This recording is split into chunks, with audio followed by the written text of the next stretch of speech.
GST platform के YouTube channel में आप सभी का स्वागत है। जी हाँ फ्रेंड्स, बिजनेस क्लासिफिकेशन जो एमएसएमई का क्लासिफिकेशन है वो 1 अप्रैल 2025 से गवर्नमेंट ने रिवाइज कर दिया है। अब इस एमएसएमई के न्यू क्लासिफिकेशन के होने से आपके ऊपर एज अ टैक्स पेयर क्या क्या चीजें बदल जाने वाली हैं, क्या क्या नया कंप्लायंसेस आपके सामने आने वाला है, ये सारा कुछ हम लोग आज के इस सेशन में डिस्कस करेंगे। जुड़े रहिएगा इस वीडियो के एंड तक ताकि आपको भी ये जो बहुत इंपॉर्टेंट चेंज 1 अप्रैल से यानी कि कल से लागू होने जा रहा है और आपका जो पेमेंट स्ट्रक्चर है, आपकी जो रिटर्न फाइलिंग का मेथड है, वो सारा का सारा प्रोसेस बदलने वाला है। अब इसमें हुआ क्या है, अगर आपको पता है तो आपको ये चीज मालूम होनी चाहिए कि micro, small and medium enterprises की डेफिनेशन गवर्नमेंट ने दे रखी है। और उस डेफिनेशन के अंदर गवर्नमेंट ये कहती है कि आपका जो टर्नओवर है और उस टर्नओवर के साथ साथ जो investments in plant and machinery है, इस दोनों ही पैरामीटर्स के ऊपर आपने कितना फंड लगा रखा है, कितना अमाउंट है, उस थ्रेशोल्ड के हिसाब से आपका क्लासिफिकेशन किया जाता है। अगर आप बात करें, अगर आप एक माइक्रो इंटरप्राइज हैं, अगर आप एक माइक्रो इंटरप्राइज हैं तो आपका जो इन्वेस्टमेंट रहता है प्लांट एंड मशीनरी में वो कितने तक रहना चाहिए, वो मैक्स टू मैक्स कितना हो सकता है, वो हो सकता है 1 करोड़ रुपए का। ये मैं पुराने प्रोविजंस बता रहा हूं पहले। माइक्रो इंटरप्राइजेस में अगर आप क्लासिफाई करना चाहते हैं तो आपकी जो टर्नओवर है वो 5 करोड़ रुपए को पार नहीं करनी चाहिए और इन्वेस्टमेंट 1 करोड़ रुपए को पार नहीं करनी चाहिए। कोई एक व्यापारी है जिसका इन्वेस्टमेंट 99 लाख है और टर्नओवर जो है वो 4.5 करोड़ का है, तो वो हो जाता है माइक्रो इंटरप्राइज। अब आप अगर ऐसे व्यापारी से कोई सामान खरीदेंगे तो उसका पेमेंट आपको विद इन टाइम करना पड़ेगा, और अगर आप विद इन टाइम नहीं करेंगे तो होगा क्या, और विद इन टाइम क्या है, 15 दिन या 45 दिन। अगर आप उसके अंदर पेमेंट नहीं करेंगे तो आपने जो वो माल परचेज किया है, जो आपने परचेज अपने ट्रेडिंग अकाउंट में दिखा रखा होगा, खर्चा क्लेम कर रखा होगा, वो आपके इनकम में ऐड हो जाएगा, टैक्स लाइबिलिटी बढ़ जाएगी। इसी तरीके से अगर आप एक स्मॉल इंटरप्राइज हैं, स्मॉल इंटरप्राइज की क्राइटेरिया है कि आपका जो इन्वेस्टमेंट है, इन्वेस्टमेंट कितने से ज्यादा नहीं होना चाहिए, 10 करोड़ रुपए को पार नहीं करना चाहिए, और आपका टर्नओवर जो है वो 50 करोड़ रुपए को पार नहीं करना चाहिए। सिमिलर प्रोविजंस आपको स्मॉल इंटरप्राइज के लिए भी ध्यान रखना है। अगर आपने किसी स्मॉल इंटरप्राइज से कोई ट्रांजैक्शन करा है तो उसका पेमेंट 15 या 45 दिन के अंदर करना है। तीसरी कैटेगरी है मीडियम इंटरप्राइजेस, सबसे ज्यादा इंपैक्ट अब आने वाला है। मीडियम इंटरप्राइज के लिए जो पहले लिमिट दी गई थी, वो दी गई थी कि भैया तुम्हारा जो इन्वेस्टमेंट है वो 50 करोड़ रुपए से ऊपर नहीं होना चाहिए, और जो तुम्हारा टर्नओवर है वो 250 करोड़ रुपए से ऊपर नहीं होना चाहिए। यानी कि कोई ऐसा वेंडर है जिससे आपने माल परचेज किया है, जिसकी इन्वेस्टमेंट 50 करोड़ रुपए तक है और सेल्स 250 करोड़ रुपए तक है, तो आप उसको मीडियम इंटरप्राइज मानेंगे। और इस मीडियम इंटरप्राइज से लिया गया माल 43BH में कवर नहीं होता है। यानी कि अगर आप ऐसे मीडियम इंटरप्राइज से कोई माल खरीदते थे तो आपको यहां पर पेमेंट का जो टाइम पीरियड है वो फॉलो करने की जरूरत नहीं थी, क्योंकि जो 43BH का प्रोविजन है वो सिर्फ और सिर्फ माइक्रो और स्मॉल इंटरप्राइज पे लगा करता था।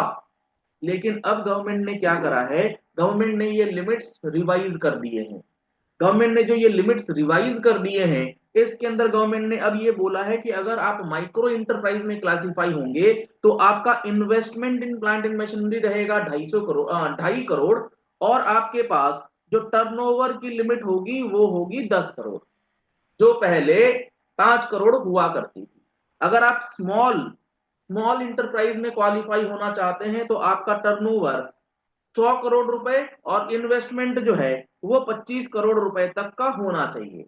अब आप मीडियम में अगर जाना चाहते हैं तो आपका इन्वेस्टमेंट होगा 125 करोड़ और टर्नओवर जो है वो 500 करोड़ रुपए तक हो सकता है। अब यहां पर इसका इंपैक्ट किस तरीके से पड़ेगा समझिएगा।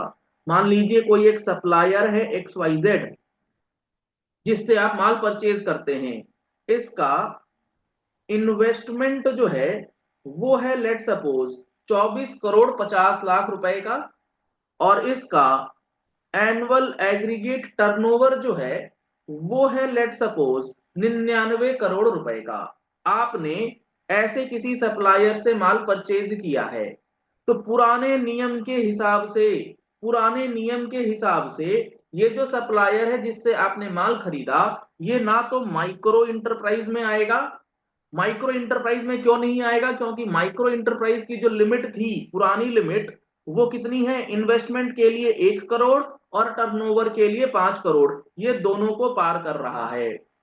ये जो XYZ है, क्या ये स्मॉल इंटरप्राइज में क्वालिफाई कर पाएगा? पुराने नियमों के हिसाब से वो भी नहीं कर पाएगा, क्योंकि इन्वेस्टमेंट यहां पर एक्सीड नहीं होनी चाहिए 10 करोड़, जबकि यहां पर एक्सीड कर गई है 10 करोड़ से 24 करोड़। अब यहां पर टर्नओवर की क्या लिमिट है? टर्नओवर 50 करोड़ से ऊपर नहीं होनी चाहिए और टर्नओवर हो गई है 99 करोड़। तो ना तो ये माइक्रो है ना ये स्मॉल है, ये पहले प्रायर टू अमेंडमेंट ये कौन सी कैटेगरी में आ गया? ये आ गया मीडियम इंटरप्राइज में, और इस पे 43BH नहीं लगा। आपको इसको पेमेंट करने की टाइम पीरियड के अंदर जरूरत नहीं। अब जो ये रिवाइज लिमिट आए हैं, इस रिवाइज लिमिट के अंदर आप देखेंगे तो ये जो XYZ पर्सन है जिससे आपने माल खरीदा, इसका इन्वेस्टमेंट कितना है? 24 करोड़ 50 लाख, और टर्नओवर कितना है? 99 करोड़। बिल्कुल ठीक है, आप माइक्रो तो नहीं है, क्योंकि 2.5 करोड़ और 10 करोड़ से ऊपर है। लेकिन लेकिन जो सबसे ज्यादा इंपॉर्टेंट है वो है स्मॉल कैटेगरी। अब जो ये पहले मीडियम कैटेगरी के अंदर क्वालिफाई हो रहा था, अब ये मीडियम कैटेगरी से हट जाएगा और ये क्वालिफाई कर जाएगा as a small small enterprise. अगर आप देख पा रहे हैं तो यहां पर स्मॉल इंटरप्राइज की जो डेफिनेशन है वो अब कहती है कि इन्वेस्टमेंट 25 करोड़ रुपए तक होना चाहिए। इसका इन्वेस्टमेंट 25 करोड़ रुपए तक है, और टर्नओवर 100 करोड़ रुपए तक होना चाहिए। इसका टर्नओवर भी 100 करोड़ रुपए तक है। यानी कि ये क्या हो गया? अब मीडियम से ये रिक्लासिफाई होकर के ये अब बन गया स्मॉल इंटरप्राइज। अब आपने जो भी माल इससे खरीदना है 1 अप्रैल 2025 एंड ऑनवर्ड्स, इसके लिए आपको 15 दिन और 45 दिन का जो टाइम पीरियड है MSME एक्ट के हिसाब से आपको फॉलो करना है। मान लीजिए आपने 25-26 के अंदर इससे 5 करोड़ रुपए